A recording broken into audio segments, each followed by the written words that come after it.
बिस्मिल्लाहिर्रहमानिर्रहीम। मैं आज आपको ट्रांसफार्मर के मतलब बताऊंगा। मेरा ये टॉपिक ट्रांसफार्मर के मतलब तफसीली नहीं है, जस्ट मैं ये बताऊंगा कि ट्रांसफार्मर को कंस्ट्रक्ट कैसे किया जाता है। सही है, तो इसके प्रैक्टिकल करने से पहले, बनाने से पहले मैं थोड़ा सा आपको इसका टच देना चाहता हूँ। हमारे पास जो ट्रांसफार्मर है ये एक इलेक्ट्रिकल डिवाइस है। ट्रांसफार्मर से इसके जैसा कि नाम से ज़ाहिर है, ट्रांसफार्म का मतलब होता है चेंज करना, तब्दील करना। ट्रांसफार्मर का मतलब होता है तब्दील करने वाला। और यहाँ पर जो ट्रांसफार्मर है ये तब्दील करता है वोल्टेज को या ईएमएफ को। हम ट्रांसफार्मर से ईएमएफ को चेंज कर सकते हैं।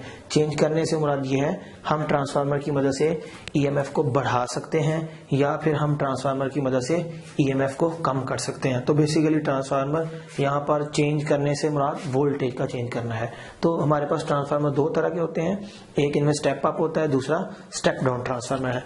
तो मैं आपको बता देना चाहता हूँ ट्रांसफार्मर के मेजर क्या पार्ट्स हैं। एक इसमें सॉफ्ट आयरन कोर होती है, दूसरे नंबर पर इसमें प्राइमरी कॉइल है, इसके बाद इसमें सेकेंडरी कॉइल है और ये ट्रांसफार्मर इक्वेशन है सिंपली। तो ये जो ट्रांसफार्मर का असूल है, अगर ये बात की जाए कि किस असूल पे काम करता है ट्रांसफार्मर, तो यहाँ मैं लिखते लगा हूं इसका प्रिंसिपल ऑफ ट्रांसफार्मर। प्रिंसिपल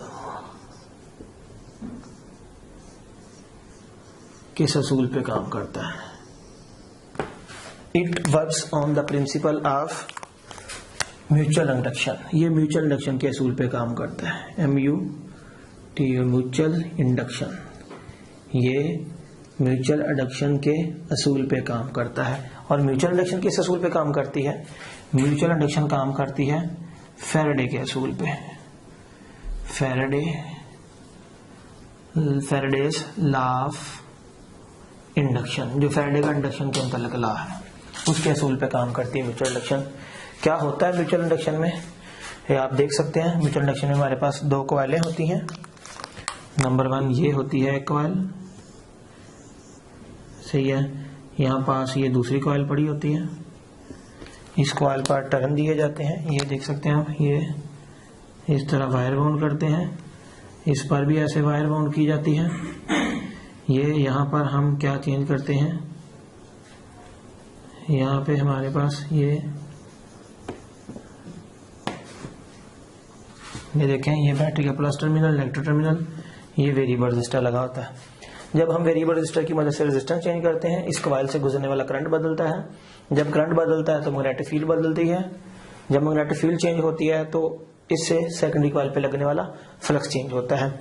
जब इस पे फ्लक्स चेंज होगा तो यहाँ गैल्वानोमीटर लगा के आप चेक कर सकते हैं। यहाँ पे गैल्वानोमीटर अटैच करके गैल्वानोमीटर की सुई से यहाँ डिफ्लेक्शन शो होगी, तो हमको पता चल जाता है प्राइमरी में करंट को चेंज किया, जिसकी मदद से यहाँ पर फ्लक्स चेंज होता है। फ्लक्स के चेंज से सेकेंडरी कॉइल पर लगने वाला फ्लक्स बदलेगा।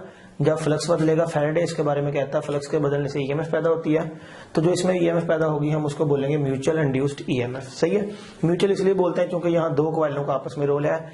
इसमें करंट चेंज होता है, इसमें फ्लक्स चेंज होता है, जिसकी वजह से इसके अंदर ईएमएफ होती है। और क्योंकि सर्किट यहाँ क्लोज है, जिसकी वजह से गैल्वानोमीटर डिफ्लेक्शन शो करेगा। क्लियर? तो ट्रांसफार्मर के हम यहाँ बेसिकली हमारा जो टॉपिक है, यहाँ पे जो लेक्चर है ये इसकी कंस्ट्रक्शन के बारे में, सॉफ्ट आयरन कोर। तो मैं आपको दिखाना चाहता हूँ सॉफ्ट आयरन कोर क्या होती है। देखिए, ये हमारे पास सभी, ये जो आपके सामने इस वक्त दिखता है, ये बेसिकली सॉफ्ट आयरन कोर है हमारे पास। ये आप देख सकते हैं, ये सॉफ्ट आयरन की बनी हुई है। सॉफ्ट आयरन क्यों यूज करती है, इसका थोड़ा सा मैं आपको पहले क्लियर करना चाहता हूँ। ये थ्योरेटिकली आप देख सकते हैं, म्यूचुअल इंडक्शन में हमने पढ़ा था ईएमएफ किसके इक्वल होती है। ईएमएफ जो म्यूचुअल इंडक्शन में पैदा होती है वो हमने पढ़ी थी minus M into del I और डेल टी। ये फार्मूला साफ शो करता है कि म्यूचुअल इंडक्टेंस से होने वाली पैदा जो ईएमएफ है दो चीजों पर डिपेंड करती है, rate of change of current पे एज वेल एज एम क्या है, म्यूचुअल इंडक्टेंस। एम क्या है, दो कॉइलों की म्यूचुअल इंडक्टेंस। और एम की डिपेंडेंसी पढ़ी थी हमने। एम डिपेंड करता है नंबर 1 नेचर ऑफ मटेरियल पे, तो number 2 area of core, area of coil लिख लें। Number 3 number of turns, number of turns पे डिपेंड करती है। इसके बाद क्लोजनेस बिटवीन कॉइल्स, कॉइल के बीच में जो क्लोजनेस है। इसके अलावा ओरिएंटेशन पे डिपेंड करती है। ये है एम, ठीक है। म्यूचुअल इंडक्टेंस से पैदा होने वाली ईएमएफ ये डिपेंड करती है दो चीजों पे, number 1 rate of change of current पे, नंबर 2 एम पे। और एम डिपेंड करता है nature of material, core material, area of the coil, number of turns, closeness between the coil और ओरिएंटेशन कॉइल की। यहां पहले एम की बात करते हैं हम कि जो नेचर ऑफ मटेरियल है इससे क्या मुराद है। तो नेचर ऑफ मटेरियल से मुराद होता है कि आप जो मटेरियल यूज करते हैं ये मैग्नेटिक फील्ड को अपने अंदर से गुजरने की इजाजत देता है कि नहीं। तो ऐसा मटेरियल जो अपने अंदर से मैग्नेटिक फील्ड लाइंस को गुजरने देता है उसको अपोज कम से कम करता है, रुकावट थोड़ी से थोड़ी पेश करता है, उस मटेरियल को हम कहेंगे ये उतनी ज्यादा परमीएबिलिटी वाला है, जिसको हमने पढ़ा था यहां पर B = μ0 × I/2πr। ये हमने पढ़ा था एम्पियर के लॉ में कि ये जो होती है मीडियम की नेचर, जितनी मीडियम की नेचर जो भी जिस भी हिसाब की होगी उसी हिसाब से यहाँ म्यू की वैल्यू आएगी। अगर फ्री स्पेस है तो μ0 आएगा, और जो μ0 है इसकी वैल्यू होती है 4π × 10⁻⁻7, जो भी इसका यहाँ पे यूनिट बनेगा। क्लियर। अगर हम यहाँ मीडियम कोई और इस्तेमाल कर लें, ऐसा मीडियम जिसकी परमिबिलिटी ज्यादा हो, आयरन जो सॉफ्ट आयरन इसकी परमिबिलिटी बहुत ज्यादा होती है बनिस्बत एयर के, इसकी कोई 50 से 70 हजार गुना ज्यादा होती है जितनी की परमिबिलिटी है। अगर हम दो कॉइलों के बीच में यहाँ पे एयर यूज करते हैं ना, तो एयर जो होती है ये जो है मैग्नेटिक फील्ड लाइनों को इतना गुजरने नहीं देती है, उसको अपोज करती है आगे से बनिस्बत एयर की। हम यहाँ अगर आयरन या सॉफ्ट कोई ऐसा मटेरियल यूज करते हैं जिसकी परमिबिलिटी ज्यादा है, तो फिर इसकी लाइनें उस तक ट्रांसफर अच्छी तरह हो जाती, रास्ते में लाइनों की मिसिंग ना होती, रास्ते में मैग्नेटिक फील्ड खत्म ना होती। सही है ना। तो यहाँ दो कॉइलों के बीच में अगर एयर है तो परमिबिलिटी कम है, अगर यहाँ पर हम सॉफ्ट आयरन यूज करेंगे तो परमिबिलिटी ज्यादा है। अगर परमिबिलिटी ज्यादा है तो मान लो इससे निकलने वाली मैग्नेटिक फील्ड लाइंस रास्ते में हड़प नहीं की जाएंगी, रास्ते में कोई इनको रखेगा नहीं, कोई अपोज नहीं करेगा, बहुत अच्छी तरह इनको ट्रांसफर करेगा। तो सॉफ्ट आयरन की क्या स्पेशलिटी होती है, सॉफ्ट आयरन ऐसा मटेरियल होता है जिसकी परमिबिलिटी ज्यादा होती है और रास्ते में मैग्नेटिक फील्ड लाइंस को वो स्टॉप नहीं करवाता, अपने अंदर से गुजरने की बहुत अच्छी तरह इजाजत देता है उनको। क्लियर। तो इसलिए हम यहाँ पे सॉफ्ट आयरन को यूज करते हैं। सॉफ्ट आयरन के यूज करने से जो दो कॉइलों के आपस का फ्लक्स लिंकड है, ये मान लो ये कॉइल, ये प्राइमरी, ये सेकेंडरी कॉइल, एक कॉइल से फ्लक्स चेंज होता है, दूसरी कॉइल में फ्लक्स भी ट्रांसफर होता है। जब फ्लक्स ट्रांसफर होगा बीच में अगर एयर है तो एयर जो है आपकी मैग्नेटिक फील्ड लाइंस को सही तरह ट्रांसफर नहीं होने देंगी। अगर हम दो कॉइलों के बीच में कोई मैग्नेटिक मटेरियल जैसा कि सॉफ्ट आयरन जिसकी परमिबिलिटी बहुत ज्यादा होती है, इसको अगर हम इस्तेमाल करते हैं तो ये वाला मटेरियल जो होता है बहुत अच्छी तरह मैग्नेटिक फील्ड लाइंस को आगे कंडक्ट कर देगा, रास्ते में रखेगा नहीं। तो पूरी तरह दोनों कॉइलों की बहुत अच्छी तरह कपलिंग बनेगी, एक दूसरे के साथ फ्लक्स की जो लिंकेज है बहुत ही पावरफुल और मजबूत होगी। क्लियर। तो ये वजह होती है अच्छा नेचर का मटेरियल यूज करना, मतलब अच्छी नेचर से मुराद जिसकी परमिबिलिटी ज्यादा हो। परमिबिलिटी ज्यादा होने से क्या होगा, एम बढ़ेगी। क्यों बढ़ेगी, क्योंकि वो एक कॉइल से दूसरी तक कॉइल की जो मैग्नेटिक फील्ड लाइनें पहुंचानी है सही तरह कंडक्ट करेगा, रास्ते में रखेगा नहीं, वेस्ट नहीं करेगा, पूरी तरह उनको ट्रांसफर करेगा। तो फाइनली कंक्लूड करता हूं, ट्रांसफार्मर एक ऐसा डिवाइस है जिसके अंदर सॉफ्ट आयरन कोर होती है, प्राइमरी कॉइल है, सेकेंडरी कॉइल है। क्या करते हैं ट्रांसफार्मर से, वोल्टेज चेंज कर सकते हैं, कम करने हो तो भी कर सकते हैं, ज्यादा करने हो तो भी कर सकते हैं। क्लियर। और इसमें क्या होती हैं, दो कॉइलें होती हैं, किस असूल पे काम करती हैं, म्यूचुअल इंडक्शन के असूल पे। म्यूचुअल इंडक्शन क्या है, दो कॉइलें, दो कॉइलों में एक कॉइल में करंट चेंज करेंगे जिसकी वजह से फ्लक्स बदलेगा, दूसरी कॉइल का फ्लक्स बदलने से इसमें ईएमएफ पैदा होगी। ऐसा ना किसने बोला था, फैराडे ने बोला था। क्लियर। और यहां हमने म्यूचुअल इंडक्टेंस ईएमएफ का फार्मूला देखा। म्यूचुअल इंडक्टेंस से पैदा होने वाली जो ईएमएफ है डिपेंड करती है दो चीजों पे, rate of change of current पे एज वेल एज एम पे। एम किस पे डिपेंड करता है, ये चार फैक्टर 5 लिखे मैंने, इनमें से एक फैक्टर कौन सा है, नेचर ऑफ मटेरियल। तो नेचर ऑफ मटेरियल ऐसी यूज करनी है सॉफ्ट आयरन कोर, क्यों, क्योंकि इसकी परमिबिलिटी सबसे ज्यादा। तो आइए देखते हैं कैसे होता है ट्रांसफार्मर। यहाँ हम ट्रांसफार्मर की मैं मेन डायग्राम बनाऊंगा। यहाँ पे ये है, ये हम यहाँ पे, ये हमारे पास सॉफ्ट आयरन कोर है, एक साइड पे हम एक कॉइल को बाउंड कर देंगे, ये दूसरी साइड पे दूसरी कॉइल को बाउंड कर देंगे। जो वोल्टेज आपको बदलने हैं, जो वोल्टेज आपको नहीं चाहिए, जिनको आप चेंज करना चाहते हैं, तो यहां पर प्राइमरी कॉइल को देते हैं ऐसे, और जो आपको चाहिए, जो आपकी रिक्वायरमेंट है, वो हमें यहां से मिलते हैं। ये प्राइमरी कॉइल है, यहां पर सेकेंडरी कॉइल है। इसके पास जो नंबर ऑफ टर्न्स होते हैं NP होते हैं, इसके पास जो नंबर ऑफ टर्न्स है NS है। इससे मिलने वाले, इसको जो दिए हैं वोल्टेज VP है, इससे जो मिलेंगे VS होंगे यहां से। क्लियर? तो ये हम देखते हैं किस तरह ये प्रैक्टिकली पॉसिबल है। तो आइए स्टार्ट करते हैं। ये हमारे पास ये एक फ्रेम है। हम क्या करेंगे, इस फ्रेम पर एक वायर बाउंड करेंगे। कितनी वायर बाउंड करेंगे ये भी आपको बताता हूँ।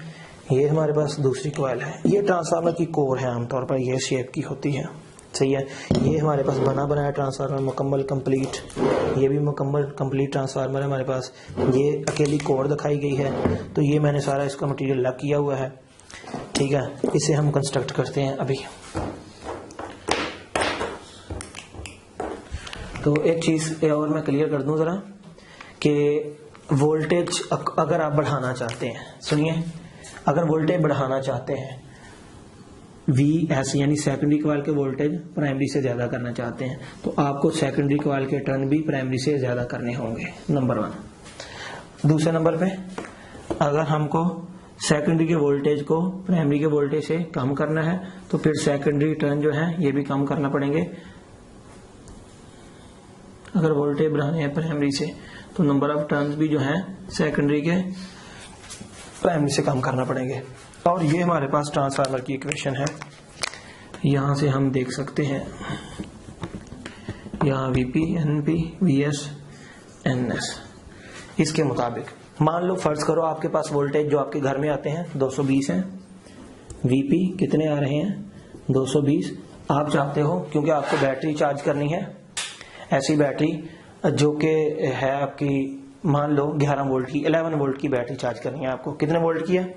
11 वोल्ट की है, बल्कि 12 वोल्ट कह लें, 12 वोल्ट की बैटरी चार्ज करनी है आपको, सही है। तो हम क्या करेंगे, यानी आपके घर में कितने आ रहे हैं 220, आपको कितने चाहिए सेकेंडरी पे, आपको 12 वोल्ट चाहिए, सही है। अब मसला ये है कि प्राइमरी के, ये इतना तो पता है सेकेंडरी के टर्न हमको कम रखने हैं, क्योंकि ये कंडीशन है कि अगर आपको सेकेंडरी के वोल्टेज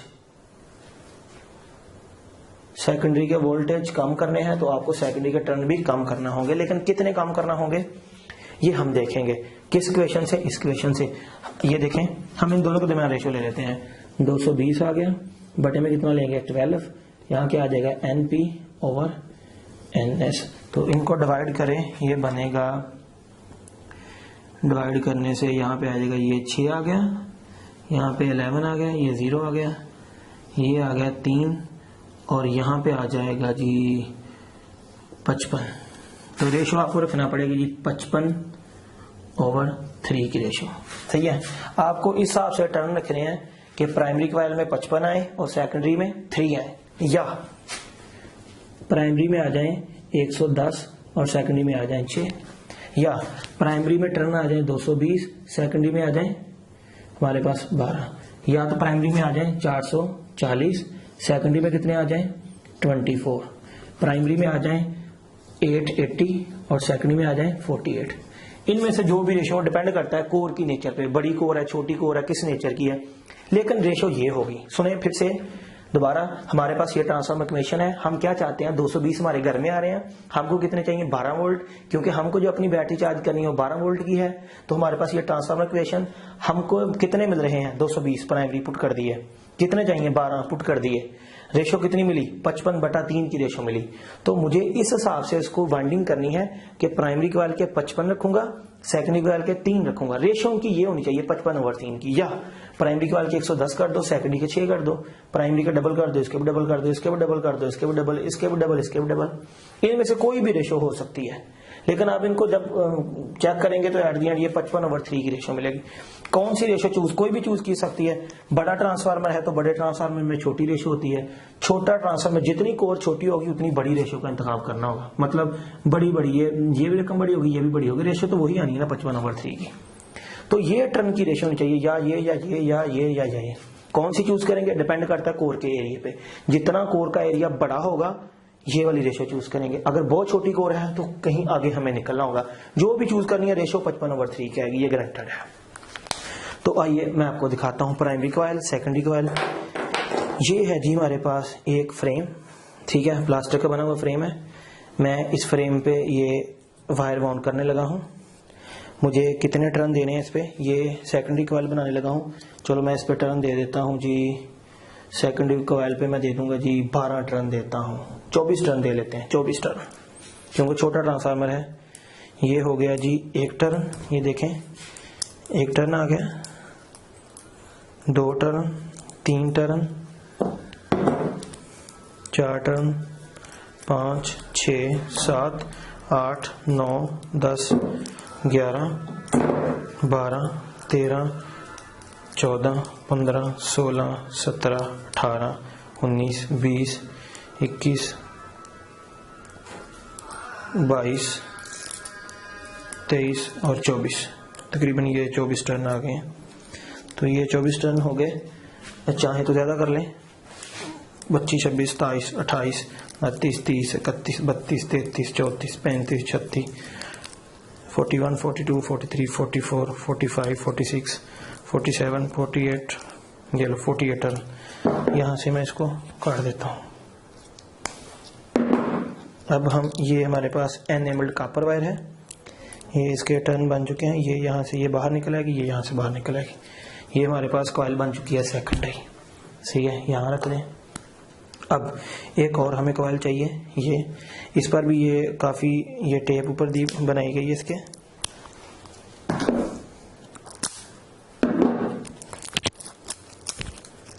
अब ये देख सकते हैं, इसमें भी इसी तरह टर्न दिए गए हैं, सही है। तो ये इसको ओपन करें तो काफ़ी, ये पूरी एक कॉइल है, इसी तरह ये कॉइल पेड़ दी, समझ लें। इस पर मैंने 880 टर्न दी है, सही है। 880 टर्न दे के इसको मैंने बंद कर दिया, ऊपर से टेप लगी हुई है, ये इसकी 2 तारें बाहर निकल रही हैं, सही है, देख सकते हैं आप। ये हमारे पास प्राइमरी कॉइल बन गई, कितने टर्न है इसके 880। ये हमारे पास सेकेंडरी कॉइल बन गई, इसमें आप देख सकते हैं ये 2 तारें, इसके कितने टर्न है 48। तो क्या करूंगा अब मैं, यहाँ जो करीब रख दूंगा, ये लो ट्रांसफार्मर बन गया। यहाँ से हम इनपुट वोल्टेज देंगे 220, यहाँ से हमको मिल जाएंगे ये। लेकिन हम ऐसा नहीं करते, हम कोर को इस्तेमाल करते हैं। अब कोर नहीं यूज़ की क्योंकि एयर है, अगर हम एयर की कोर यूज़ करेंगे तो इसकी एम कम हो जाएगी, एम कम हो गई तो इसमें पैदा होने वाली ईएमएफ कम होगी। पर हम ऐसा नहीं चाहते, हम क्या चाहते हैं, ज़्यादा से ज़्यादा ईएमएफ बने। क्या चाहिए ज़्यादा से ज़्यादा ईएमएफ के लिए, एम ज़्यादा चाहिए। एम ज़्यादा के लिए क्या चाहिए, ये सारी चीज़ें चाहिए, सही है। इनमें से एक चीज ये है नेचर ऑफ द मटेरियल। तो नेचर ऑफ मटेरियल कैसी होनी चाहिए, जिसकी परमिबिलिटी ज्यादा हो। तो परमिबिलिटी किसकी ज्यादा होती है, सॉफ्ट आयरन। तो ये पड़ा हुआ हमारे पास सॉफ्ट आयरन। अभी से मैं इसको, इधर आओ बेटा, उधर से हमारे पास ये लो दोनों कॉइलें हैं, यहाँ हम इसको अरेंज करेंगे। ये सीधी करके 2 पत्रियां ये हैं जी इसके,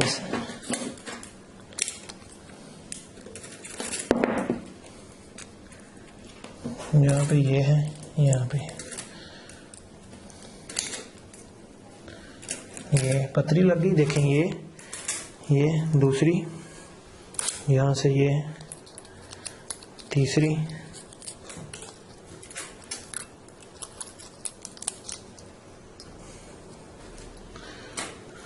चौथी,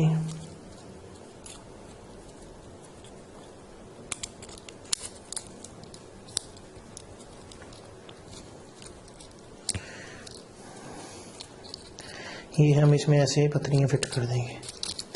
अब मसला ये है कि अगर हम इस तरह यूज़ करें तो कैसे लपेट सकते हैं 1-2 टर्न। तो इसको ये अगर इस तरह यूज़ करें, ये देखें, इसको तो 1-2 टर्न तो ऐसे दे सकते हैं। अगर हज़ारों टर्न देने पड़े, जैसे कि 880 बन रहे हैं यहाँ पे 880, तो 880 टर्न ये हमारी मुश्किल है। तो ये सारे यहाँ से नट खुल के ये सारा इस तरह की ये सीन बन जाते हैं। ये जो पत्रियाँ आप देख रहे हैं, तो हम इसके अंदर ये फिट कर देते हैं, वही चीज़ बन जाती है। फिर से ये दिखाओ,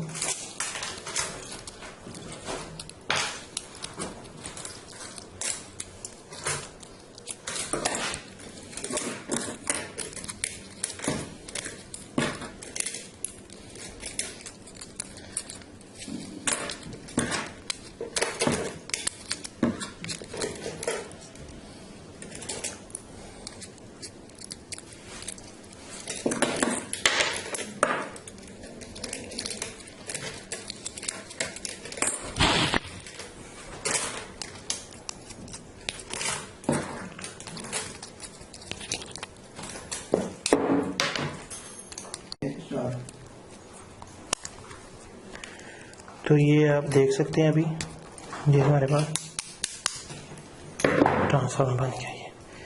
ये जो है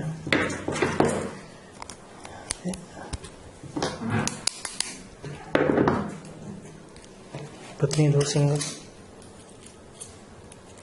ये इसमें फिट कर देंगे।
ये नहीं हमारे पास ट्रांसफार्मर कमल हो गया।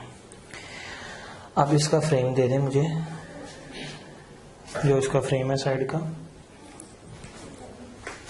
ये पड़ा हुआ है। उधर देखो इसके ऊपर पड़ा हुआ था ये वाला फ्रेम। हाँ ये वाला नहीं, रोक ये ठीक है। ये लो, ये बन गया जी हमारे पास ट्रांसफार्मर। ये लो देख लो जी, ये ट्रांसफार्मर, ये सेकेंडरी कोयल, ये प्राइमरी कोयल की दोनों तार है। देख लो ये ट्रांसफार्मर आपके सामने। ये भी इसी तरह बनता है, ये भी इसी तरह बनता है, ये बना हुआ है। सारे ट्रांसफार्मर इस तरह बनते हैं, सही है। ये कुछ रह गई, इसको टाइट किया जाता है, लूज नहीं छोड़ा जाता, अदरवाइज ये वाइब्रेशन देता है। तो अब क्या करना है हमको, ज़ाहिर किसी बॉडी या फ्रेम में फिट करना है। तो अब एक और काम भी करते हैं, ये जो पत्रियाँ इसके अंदर डाल रहे हैं, पत्रियों के ऊपर ना वार्निश करनी चाहिए। वार्निश से इसमें ना एक एडे करंट पैदा होता है, तो एडे करंट को हम मिनिमाइज कर सकते हैं। ये बन गया। सिंपली अब क्या करेंगे, इसके ऊपर ये फ्रेम ये इस तरह ये यहाँ से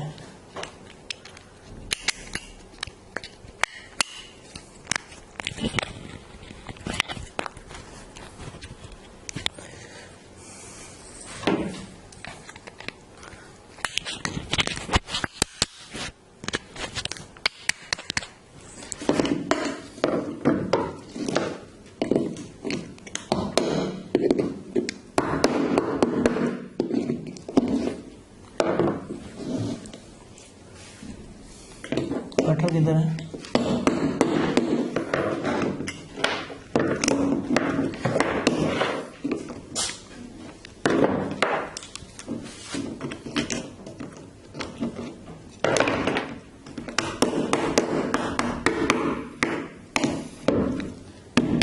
ये ट्रांसफार्मर तैयार हो। ये प्राइमरी कॉइल, ये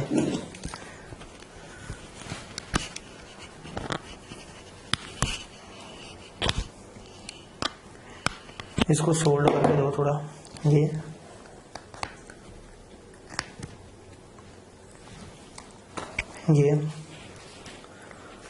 अब देखें, यहाँ से मैं इसको ना वोल्टेज दूंगा अभी। एक मिनट, ये देख लें, मैंने इसको वोल्टेज दिए यहाँ से ये, और यहाँ से दिए ये। ऑन करो, ये ट्रांसफार्मर बन गया आपके सामने जी। ऑन कर दिया ये, नहीं चेक कर लें। ये प्राइमरी कोयल है, इसमें वोल्टेज देखते हैं कितने आ रहे हैं। मैं आपको दिखाता हूँ, मुझे देखने दे पहले। ये इसको प्राइमरी पे कितने मिल रहे हैं, ये मिल रहे हैं जी प्राइमरी पे 29 वोल्ट मिल रहे हैं। आप देख सकते हैं, मैं दिखाता हूँ आपको। 29 वोल्ट मिल रहे हैं। ठीक है जी, ये देख लें 29 है, ये प्राइमरी को वोल्टेज मिल रहे हैं। हमने तो बनाया था 220 के मुताबिक, लेकिन चूंकि यहाँ पे 29 वोल्ट अवेलेबल है, मुझे 29 दे दिए मैंने प्राइमरी को। अब सेकेंडरी के हिसाब से ज़्यादा कम होंगे, 12 नहीं होंगे।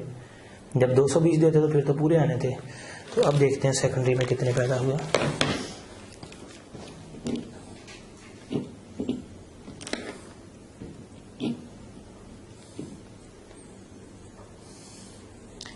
ये तकरीबन 0.8 वोल्ट पैदा हुए हैं, 0.823 देख लें।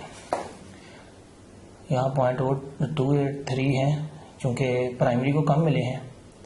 जब प्राइमरी को आपने कम दी है तो ज़्यादा सेकेंडरी से कम मिलेंगे। अगर प्राइमरी हम 220 कर दें तो सेकेंडरी में ऑटोमेटिकली बढ़ जाएंगे। सही है, तो ये वोल्टेज आपके सामने देख सकते हैं, ये सेकेंडरी का वाला आपके सामने। सही है जी, ये था हमारा टॉपिक जो था ट्रांसफार्मर से मुतल्लक। क्या किया हमने, आपके सामने 2 प्लास्टिक के फ्रेम लिए, एक पर प्राइमरी कॉइल को वाउंड किया, दूसरे पर सेकेंडरी वायर को वाउंड किया, दोनों को आपस में मिला दिया, बीच में सॉफ्ट आयरन यूज़ किया ताकि इनकी म्यूचुअल इंडक्टेंस ज़्यादा से ज़्यादा हो सके। इस तरह ये हमारे पास ट्रांसफार्मर बन गया। प्राइमरी पर हमने इनपुट वोल्टेज दिए और सेकेंडरी पर हमें आउटपुट वोल्टेज मिले, और इसका असूल म्यूचुअल इंडक्शन है और फैराडे लॉ के मुताबिक ये काम करता है। ये था सारा आपके सामने। अल्लाह हाफिज़।